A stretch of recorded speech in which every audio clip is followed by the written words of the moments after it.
Welcome to my YouTube channel. Assalamualaikum warahmatullahi wabarakatuh. Halo guys, perkenalkan nama aku Siti Mutmainnah. Aku mahasiswi psikologi Winwali Semarang, kelas psikologi 2A, NIM 19070161013.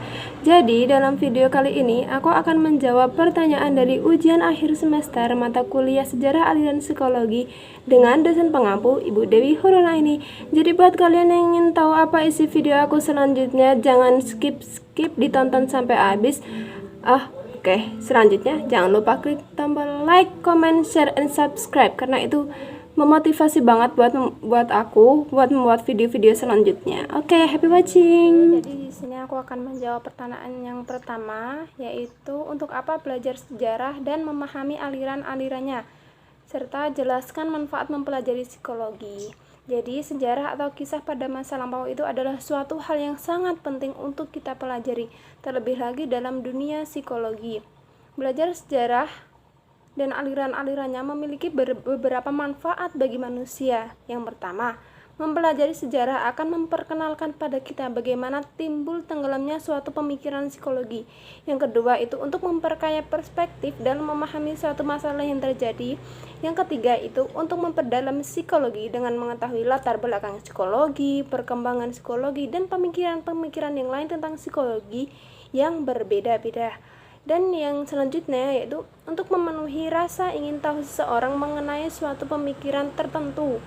Dan selanjutnya untuk menstimulasi munculnya ide-ide baru dan menghilangkan kebingungan yang timbul dari keberagaman aliran psikologi. Sedangkan manfaat untuk mempelajari psikologi yaitu berusaha mengetahui perilaku seseorang, mengetahui perilaku seseorang maupun diri kita sendiri. Seperti yang kita ketahui bahwa psikologi adalah sebuah ilmu yang membahas tentang perilaku manusia dan proses mental manusia.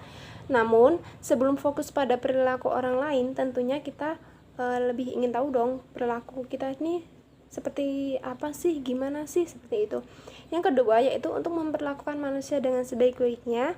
Yang ketiga itu berhasil dalam penyesuaian. Dan yang keempat atau yang terakhir yaitu agar lebih peka dengan situasi dan kondisi di sekitar kita, guys. Jadi belajar lebih peka dengan masalah yang ada atau masalah yang terjadi sekeliling kita menjadi suatu alasan mengapa belajar psikologi itu penting. Selain itu kita juga bisa lebih belajar untuk kreatif dan berusaha untuk menyelesaikan masalah atau problem solving. Nah, itu untuk jawaban nomor pertama ya guys, atau nomor 1. Dan kita akan lanjut lagi untuk nomor 2. Nah, selanjutnya yaitu pertanyaan nomor 2. Yang pertanyaannya itu sebutkan fase perkembangan psikologi.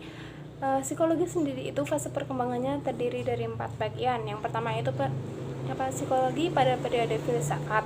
Yang kedua itu psikologi pada pengaruh IPA, dan yang ketiga itu psikologi menjadi ilmu otonom, dan yang terakhir yaitu aliran-aliran psikologi modern. Psikologi dipengaruhi oleh cara-cara, yang pertama itu psikologi di bawah pengaruh filsafat. Psikologi dipengaruhi oleh cara-cara berpikir filsafat yang terpengaruh oleh filsafatnya sendiri, yang merupakan para ahli psikologi pada saat itu, yaitu zaman pertengahan Yunani kuno sampai pada zaman pertengahan dan zaman baru. Dan yang kedua itu psikologi di bawah pengaruh IPA. Dalam fase ini tidak dilakukan penelitian secara langsung pada psikis, tetapi pada fisiknya maupun biologisnya. Jadi berpengaruh dengan IPA seperti itu. Dan yang ketiga itu ketika psikologi menjadi ilmu otonom. Adanya laboratorium pertama psikologi yang didirikan oleh Wilhelm Wundt di Leipzig, Jerman pada tahun 1886 kalau nggak salah ya, maaf kalau salah dikoreksi, menggunakan metode eksperimen. Dan yang keempat yaitu aliran psikologi modern. Awal psikologi memiliki sejarah perkembangan oleh para ilmuwan dan ahli tentang ilmu kejiwaan. Keilmuan itu terus berkembang dan diperbarui aliran-aliran psikologinya yang merupakan perkembangan ilmu jiwa ke arah modern. Oke, jadi itu jawaban nomor 2. Kita lanjut jawaban nomor 3. Sekarang lanjut ke pertanyaan nomor 3. Pertanyaannya itu dalam perkembangannya psikologi mendapat pengaruh dari beberapa paham, diantaranya filsafat, rasionalisme dan empirisme, fisiologi dan IPA. Nah, untuk pertanyaannya, jelaskan pengaruh psikologi pada rasionalisme dan empirisme. Jadi, dalam psikologi, pandangan rasionalistik banyak dimanifestasikan dalam aliran yang disebut dengan psikologi kognitif. Asumsi dasar aliran kognitif diantaranya bahwa mind bersifat aktif, di mana olah informasi dan produksi informasi dimungkinkan karena sifat aktif itu. Meskipun dianggap aktif, kerja mind disamakan dengan proses komputer, mesin, ataupun proses mekanisme lainnya. Sebagai contoh, seorang pencuri yang berniat untuk mencuri memikirkan apa konsekuensinya dari perilaku mencurinya. Jika keuntungan pribadi lebih besar daripada risiko, maka ia akan mencuri. Dan jika keuntungan pribadi lebih kecil daripada risiko, maka dia akan memutuskan tidak akan mencuri. Sedangkan dalam empirisme, psikologi cenderung menganggap pandangan bahwa pengendangan yang bisa diterima, pengetahuan bersumber dari observasi terhadap pengalaman individu, statistik menjadi alat bantu supaya observasi itu bisa dipercantik menjadi kesimpulan yang berlaku umum atau universal. Sebagai contoh, mengapa orang itu mencuri. Dengan mengumpulkan data alasan-alasan seseorang tersebut mencuri, ternyata ditemukan bahwa orang yang mencuri cenderung memiliki penalaran moral yang rendah. Jadi rasio itu bergantung kepada pikiran kita. Terus yang empirisme itu bergantung pada pengalaman, seperti itu. Oke, kita lanjut nomor 4. Dengan pertanyaan, sebutkan dan jelaskan macam-macam aliran psikologi yang relevan dengan pendidikan, dengan pelaksanaan pendidikan di Indonesia, serta apa alasannya. Oke, menurut saya terdapat beberapa teori psikologi yang menjadi konsep dasar pelaksanaan dalam dunia pendidikan. Yang pertama yaitu teori behaviorisme. Menurut teori behaviorisme, belajar adalah perubahan tingkah laku. Perubahan tersebut merupakan dampak dari adanya interaksi antara stimulus dan respon. Dapat diartikan bahwa belajar merupakan bentuk perubahan tingkah laku pada siswa dari interaksi terhadap stimulus. Jadi seseorang dikatakan sudah belajar jika terdapat perubahan pada perilakunya. Kemudian dalam teori ini, konsep yang diutamakan adalah input atau stimulus yang diberikan, seperti guru mengajar kepada muridnya atau guru mengajar kepada siswa gitu, dengan cara membaca seperti itu.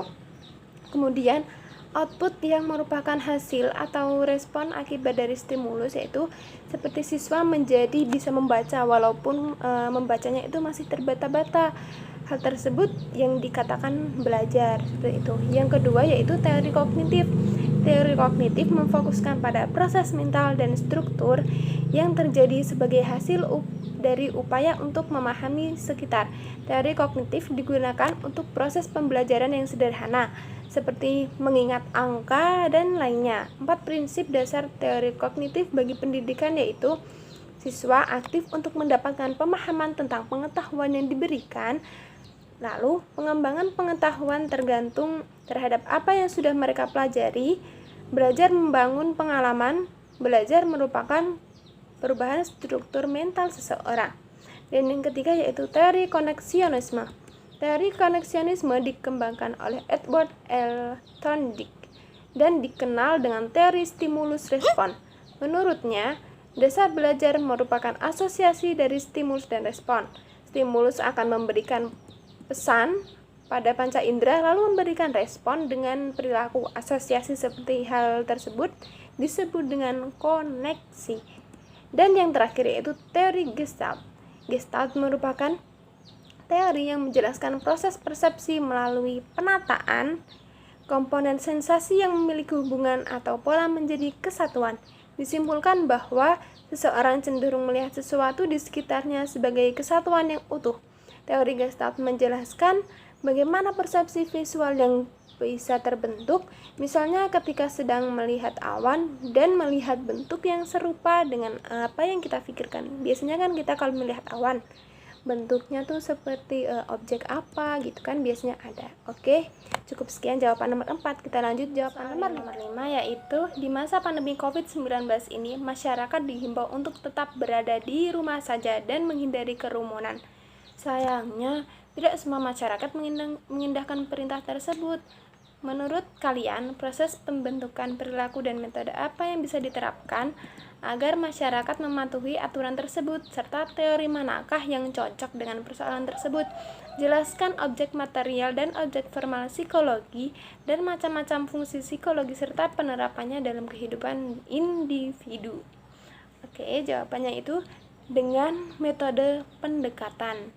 Metode pendekatan sendiri terbagi dalam beberapa golongan, yaitu pendekatan fisiologis atau pendekatan secara spiritual dan berbau keagamaan. Jadi pendekatan ini bisa kita pakai jika individu yang bersangkutan memiliki kepribadian yang sangat agamis dan sulit percaya dengan teori-teori ilmiah. Yang kedua yaitu pendekatan psikofisis. Psikofisis merupakan salah satu pendekatan yang bisa kita pelajari di mana psiko berarti jiwa dan fisis berarti fisik. Pendekatan ini bukan hanya menggunakan pendekatan mental saja, namun juga pendekatan yang digunakan lewat fisik. Dan yang ketiga yaitu pendekatan fisiologis. Selanjutnya, pendekatan fisiologis yang biasanya sering dinamakan dengan pendekatan psikofisis. Namun di mana fisiologi merupakan turunan dari biologi yang memang mempelajari bagaimana kehidupan bisa berfungsi secara fisik maupun kimiawi. Objek materialnya di sini yaitu manusia itu sendiri, sedangkan objek formalnya yaitu tingkah laku manusia. Psikologi memiliki 3 fungsi. Yang pertama yaitu fungsi deskriptif, yaitu mampu menjelaskan apa, bagaimana, dan mengapa tingkah laku itu terjadi.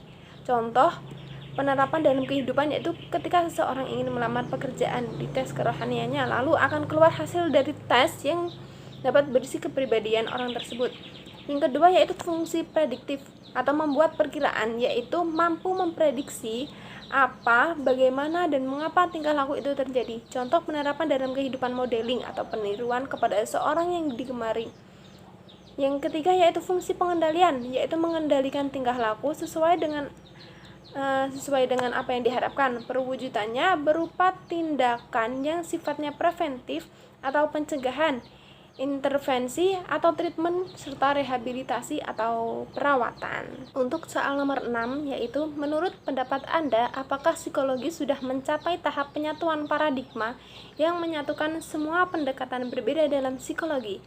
Menurut saya sih bisa dikatakan sudah ya, karena psikologi itu kan saling berhubungan antara satu dengan yang lainnya. Maksudnya itu jika kita membahas apa, mungkin kita bisa menemukan jawabannya di paradigma yang berbeda seperti itu. Sebagai contoh, ketika kita mempelajari kepribadian pada diri seseorang nih, kan juga ada dalam teorinya yang terdapat dalam biopsikologi seperti itu, seperti otak atau mind seperti itu. Karena kepribadian orang tua, sebagai contoh nih ya, kita mempelajari tentang kepribadian seorang anak nih kan biasanya kan meskipun tingkah laku seseorang itu juga dipengaruhi oleh lingkungan, tapi kan juga ada pengaruh dari genetika. Nah, genetika sendiri ini kan juga termasuk dalam ilmu biopsikologi, maksudnya dipelajari juga dalam ilmu biopsikologi. Jadi saling keterkaitan gitu antara cabang-cabang ilmu psikologi yang lainnya seperti itu. Dan setelah sang anak lahir, kita bisa mempelajari pertumbuhan anak dengan psikologi perkembangan yang juga merupakan salah satu cabang psikologi. Jadi ilmu-ilmu psikologi itu saling berkesinambungan. Untuk soal nomor 7 ini sebenarnya disuruh melengkapi tabel ya. Sebentar, tabelnya tuh kayak gini, kelihatan nggak? Ini tuh ada tabel. Ini sebenarnya soalnya cuma yang ini, aliran psikologinya tuh apa aja gitu, kayak gini. Terus disuruh mencari tokoh-tokoh pendukungnya, penjelasan, terus kontribusi terhadap perkembangan psikologi. Jadi soalnya itu ya, jadi cuma disebutkan alirannya saja. Disuruh melengkapi tabel, yaitu berupa tokoh-tokoh pendukungnya, tokoh-tokoh pendukung aliran tersebut, terus penjelasannya apa, terus kontribusinya terhadap psikologi apa. Oke, langsung saja aku mulai. Nomor 1 itu ada aliran strukturalisme. Strukturalisme itu tokoh pendukungnya yaitu Wilhelm Wundt. Penjelasannya fokus pada analisis unsur-unsur yang membentuk pikiran. Setiap gejala psikis yang kompleks merupakan karakteristik dari elemen-elemen penyusun psikis. Dalam hal ini, psikologi mempelajari isi pemikiran. Kontribusinya terhadap psikologi yaitu membangun laboratorium psikologi pertama dan mengantarkan psikologi menjadi ilmu yang mandiri. Untuk yang kedua yaitu aliran fungsionalisme, tokoh pendukungnya yaitu William James. Penjelasannya yaitu mempelajari fungsi dari tingkah laku serta proses mental. Manusia harus dipandang secara menyeluruh. Pikiran, proses mental, persepsi, indrawi, emosi, dan adaptasi organisme biologis. Dalam psikologi nih, pemikirannya mengenai pragmatisme, metode penyelidikan eksperimental yang diterapkan dalam bidang kehidupan. Jadi itu ya manfaatnya dalam psikologi aliran fungsionalisme tadi. Yang ketiga yaitu asosiasisme, tokohnya itu ada Franz Joseph Gall dan James Mill. Itu menekankan pada hukum asosiasi untuk menjelaskan gejala kejiwaan. Gejala kejiwaan asosiasi adalah proses penggabungan antara satu rangsang dengan rangsang lain. Dengan proses tersebut seseorang dapat berpikir. Terus implementasinya atau kontribusinya terhadap perkembangan psikologi itu mengembangkan pendapat mengenai ide yang muncul dalam ingatan seseorang yang kemudian dapat digunakan untuk berpikir dan belajar. Yang keempat itu aliran psikoanalisa atau psikologi dalam. Tokohnya yaitu Sigmund Freud, Carl Gustav Jung, Alfred Adler. Yang penjelasannya itu manusia sangat disetir oleh kesadaran, consciousness, dan ketidaksadaran, unconsciousness. Sumber utama gangguan mental terletak pada ketidaksadaran. Terus kontribusinya terhadap psikologi yaitu ditemukannya terapan psikoanalisis dalam terapi jiwa, terutama dalam bidang psikopatologi, psikoterapi, dan pengasuhan anak. Dan yang kelima yaitu aliran behaviorisme yang tokoh pendukungnya yaitu ada J.P. Watson, B.F. Skinner, Albert Bandura, Ivan P. Pavlov, Edward L. Thorndike. Penjelasannya yaitu menupuk perhatian pada aspek yang dirasa secara langsung pada perilaku berbahasa serta hubungan antara stimulus dan respon pada dunia sekelilingnya. Terus kontribusinya yaitu teori tingkah laku banyak digunakan dalam bidang komunikasi, terutama dalam memahami dan mengelola tindakan komunikasi melalui belajar sosial. Dan yang keenam yaitu teori Gestalt. Dan tokoh pendukungnya yaitu Max Wertheimer, Kurt Kafka, Wolfgang Kohler. Penjelasannya itu memandang totalitas batin, mengatur atau mengorganisasikan totalitas sebagai hal utama, elemen kejiwaan lain merupakan sekunder. Terus kontribusinya yaitu mengenalkan model belajar menurut teori Gestalt, metode problem solving, insight, trial, dan error. Dan yang ketujuh yaitu humanistik yang dibawakan oleh Abraham Maslow. Penjelasannya yaitu proses belajar pada manusia merupakan proses yang dilaluinya untuk mengaktualisasikan dirinya.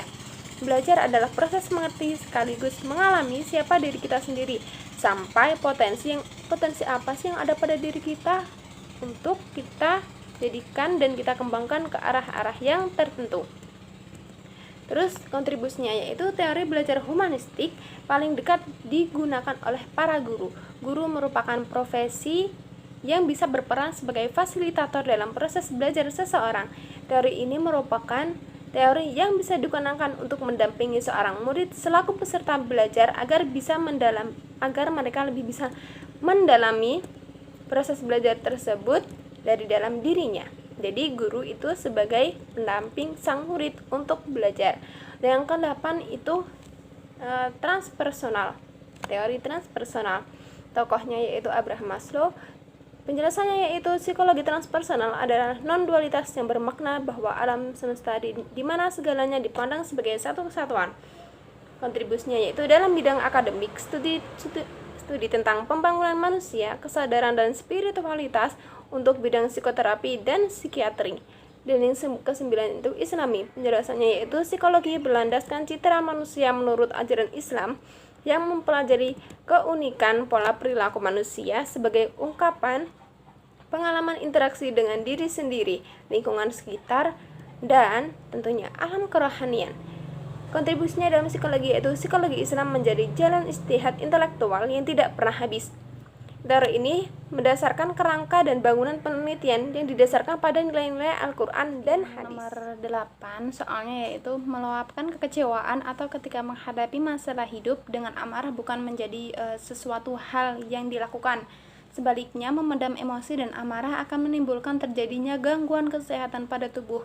Bagaimana pendapat kalian terkait statement tersebut? Jelaskan dan berikan contoh yang konkret serta sejauh mana penerapan dan keterkaitan secara pandangan aliran psikologi terkait hal tersebut.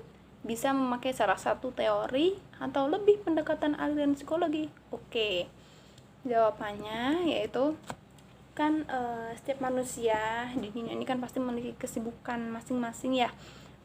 Karena kesibukan tersebut kita biasanya merasa lelah, letih sehingga menimbulkan amarah pada diri kita. Sayangnya, tidak sedikit orang yang bisa memendam semua emosi negatif itu. Padahal, meluapkan emosi itu bukan suatu hal yang salah. Namun, memendamnya juga merupakan sesuatu yang tidak baik. Jadi, meluapkan emosi boleh, namun harus sebaiknya dilakukan dengan cara-cara yang baik seperti itu, dengan tanpa merugikan orang lain. Seperti itu.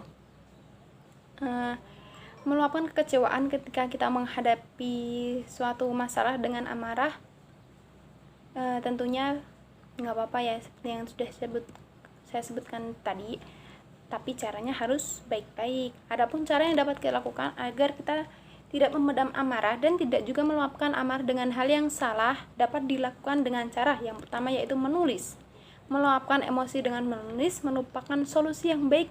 Ketika kita mulai menulis nih, kita kan bisa meluapkan apa yang kita rasakan secara tidak langsung, dan semisal kalau kita orang lain tidak ingin tahu nih apa masalah kita, apa tulisan-tulisan kita bisa saja menulis pada satu lembar kertas yang kosong seperti itu, lalu kita tulis apa saja masalah kita. Kalau seumpama itu sudah cukup bagi kita, sudah cukup memberikan lega bagi kita, bisa kita robek kertasnya, terus kita biasanya kan itu kan langsung diginiin terus dilempar gitu. Mungkin itu bisa menjadi salah satu upaya agar menjadi sedikit lega. Yang kedua yaitu dengan cara berolahraga. Ketika kita tidak bisa meredakan emosi kita, maka bangun dan bergeraklah dengan cara melakukan olahraga ringan. Melakukan olahraga ringan tentunya akan membantu kita melampiaskan frustasi tanpa perlu berteriak-teriak kepada siapapun. Namun jika kita tidak bisa melakukan olahraga dengan keterbatasan sarana, kita bisa saja melakukan peregangan-peregangan ringan pada otot sehingga kita merasakan rileks di pikiran kita, di tubuh kita seperti itu, sehingga secara langsung emosi kita akan berkurang sedikit demi sedikit seperti itu. Yang ketiga yaitu self affirmation atau afirmasi diri, yaitu konsep penguatan keyakinan, yaitu kita tuh mindset pikiran kita sendiri bahwa kita tuh bisa melewati semua masalah-masalah kita dengan cara seumpama gini. Kalau ada suatu masalah nih, kita biasanya langsung diam aja dulu. Maksudnya bukan berarti memendam ya, diam, duduk dulu, terus yakin pada diri kita kalau kita tuh mampu.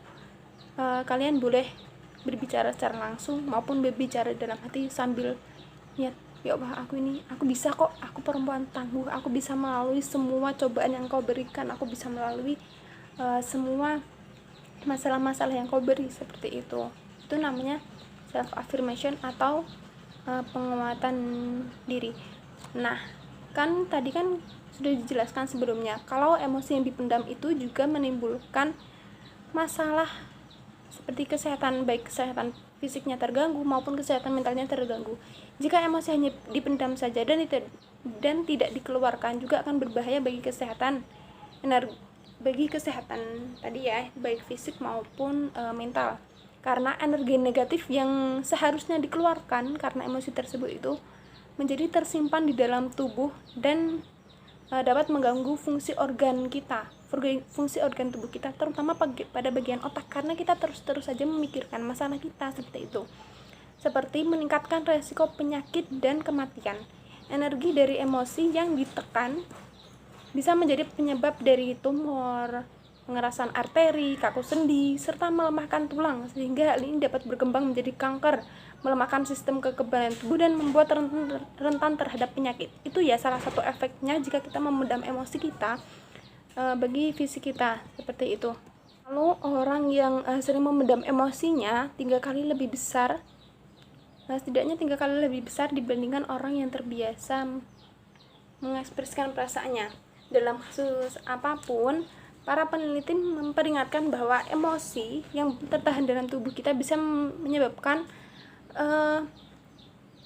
kesehatan fisik dan mental kita terganggu. Beberapa ahli menyarankan untuk mengutarakan emosi yang dirasakan, terutama emosi yang menyedihkan, agar kesehatan mental dan kesehatan fisik kita tetap terjaga.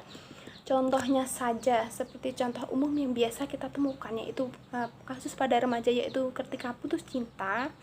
Mereka kan biasanya ada yang memilih untuk curhat sama temennya sampai nangis-nangis, seperti itu kan. Terus yang kedua itu kan ada yang memendam perasaannya dan memilih untuk mengurung diri di kamar, bahkan sampai tidak keluar kamar, dan membuat orang rumah itu menjadi panik, seperti itu. Nah, ini merupakan salah satu contoh yang seharusnya kita bisa meluapkan emosi kita, namun bukan dengan cara yang salah, dengan cara yang benar, dengan seperti yang telah saya sebutkan tadi, seperti itu. Adapun teori yang cocok untuk ini, saya memilih teori dari James Lange yang menyatakan bahwa emosi adalah persepsi tentang perubahan pada tubuh kita. James menyatakan bahwa emosi adalah ketika kita merasa sedih, ketika kita menangis, marah, takut, dan cemas. James mengusulkan gagasan mengenai rangkaian kejadian pada emosi. Individu menerima situasi dan menghasilkan emosi. Individu bereaksi pada situasi dan yang memperhatikannya. Persepsi terhadap reaksi menjadi dasar untuk emosi yang dirasa, sehingga terjadi setelah perubahan tubuh yang dilakukan oleh sistem saraf otonom.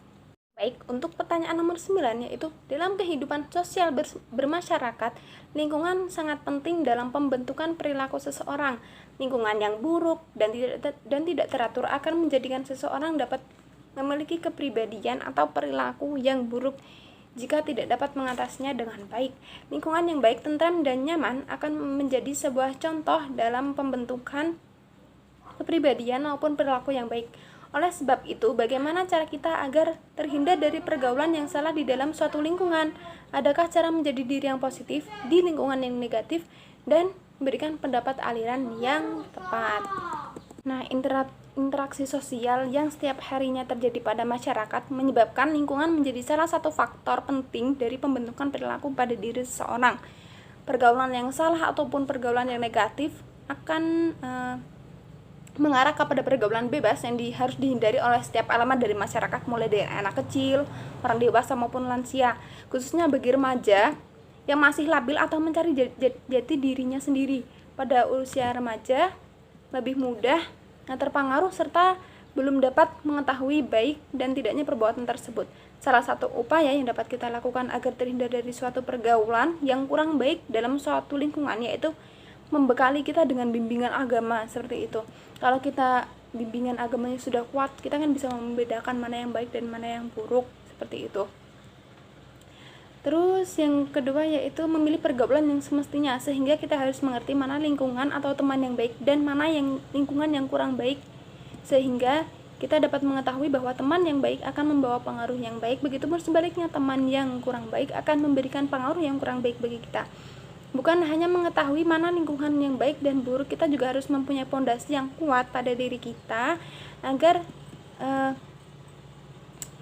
kita bisa dengan cara mendapatkannya itu dari lingkungan pendidikan, dari keluarga maupun dari bangku sekolah, seperti itu. Dengan memiliki fondasi yang kuat, kita bisa meyakini keyakinan yang teguh sehingga tidak mudah terpengaruh oleh hal-hal yang negatif dalam pergaulan.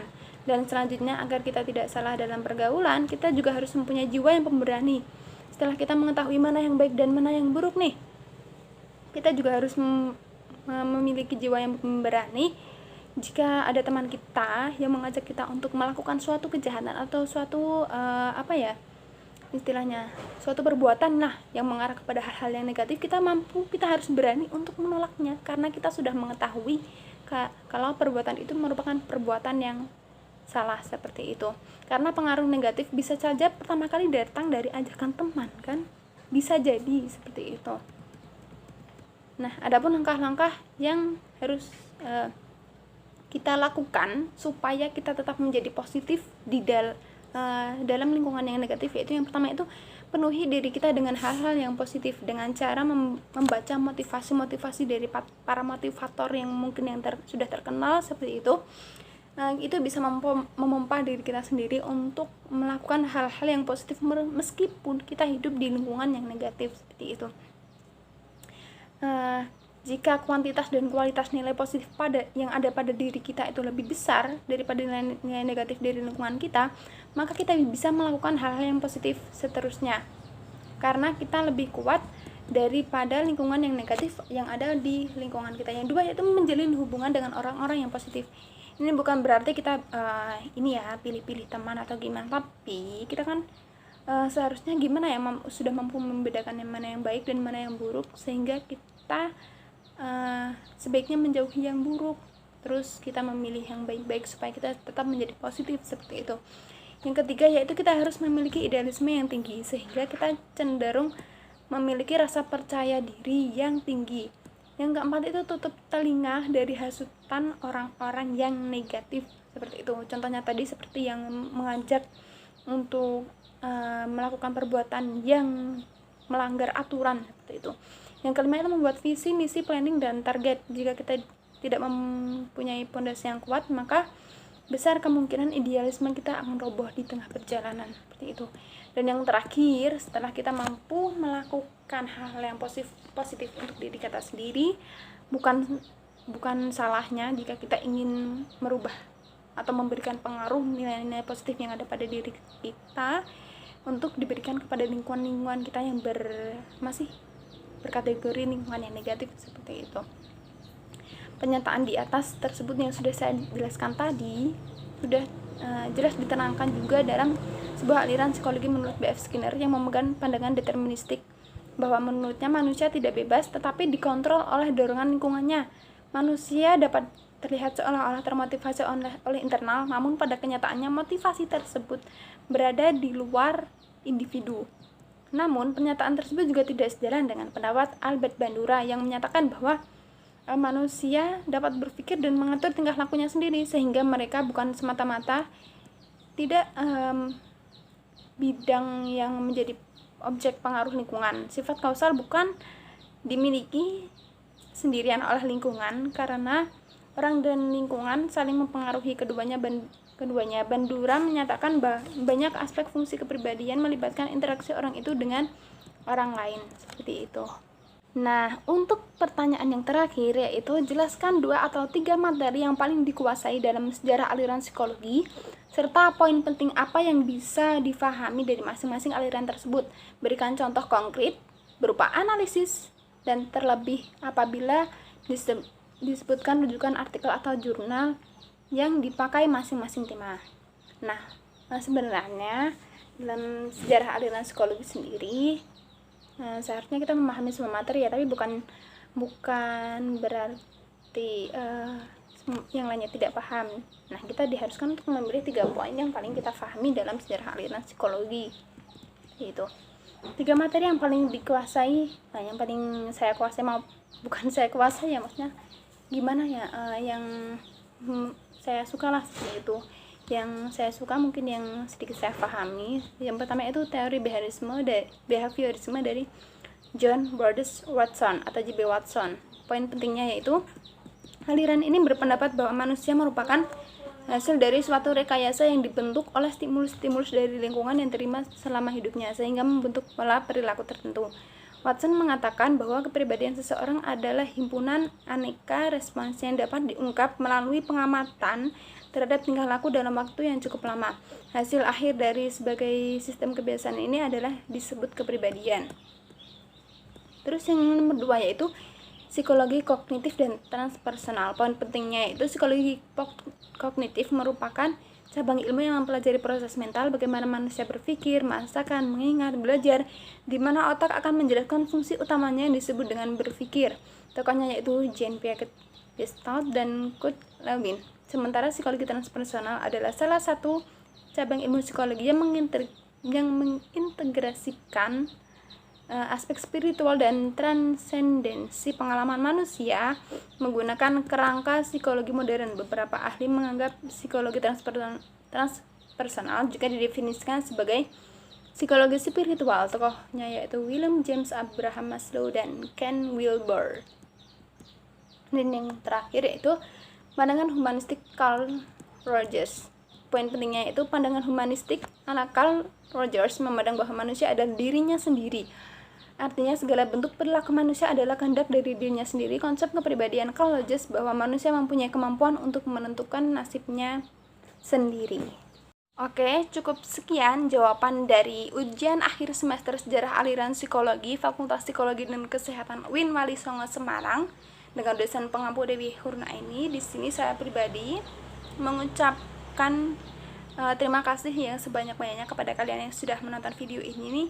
Yang kedua, saya mohon maaf yang pertama kepada ibu dosen saya, Ibu Dewi Hurnaini, apabila terdapat kesalahan dalam jawaban saya maupun perbuatan saya. Dan yang kedua, saya juga minta maaf kepada kalian semua apabila ada kesalahan dalam jawaban saya seperti itu. Dan apabila kalian ada masukan, silakan tulis di kolom komentar yang sebanyak-banyaknya, tapi yang positif ya, yang negatif-negatif jangan. Oke, terima kasih telah menyaksikan video kali ini. Kurang lebihnya mohon maaf. Wassalamualaikum warahmatullahi wabarakatuh.